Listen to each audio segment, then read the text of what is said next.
যেটা বলছে শুধু বিকে দুই ছিল মোর ভুই আর সবই গেছে ঋণে। বাবু কহিলেন বুঝেছে উপেন ও জমি নেব কিনে। আমি আজকের এই প্রোগ্রামে বলতে চাই ও বাবু টাকা থাকতে পারে আপনার, এ জমিন আপনার না, এ জমিন মেহেদী রুমির। এই জনতা আপনাদের জমি, এখানে কোনো জবরদখল চলবে না, কোনো অনুপ্রবেশকারীর এখানে আসার প্রয়োজন থাকবে না। আমরা প্রতিরোধ করব। তাই বাবু আপনাকে বলতে চাই এর জবরদখলের জায়গা না। আজকে এই বিএনপিকে লালন পালন করছে এই অনুর্বর জমিকে উর্বর জমিতে রূপান্তর করেছে মেহেদী রুমি। আজকে দলকে দলের কর্মীদের সমস্ত আপদ বিপদের পাশে ছিল মেহেদী রুমি। আমরা তাই এই মেহেদী রুমি ছাড়া এখানে কোনো জবরদখলকারীদের জায়গা আমরা দিব না, দিব না, দিব না।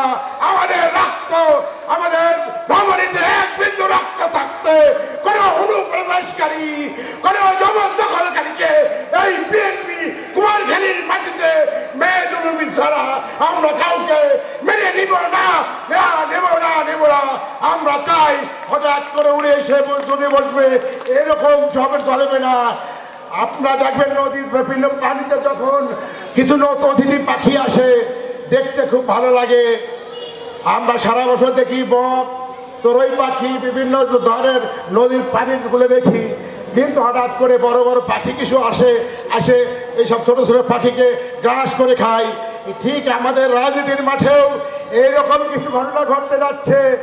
আমাদের যারা পুরাতন কর্মী, যারা জেল জুলুম নিয়ে নির্যাতন সহ্য করেছে, আজ তাদেরকে গ্রাস করতে চাচ্ছে। আমরা চাই না, আমরা কোনো অনুপ্রবেশকারীকে চাই না।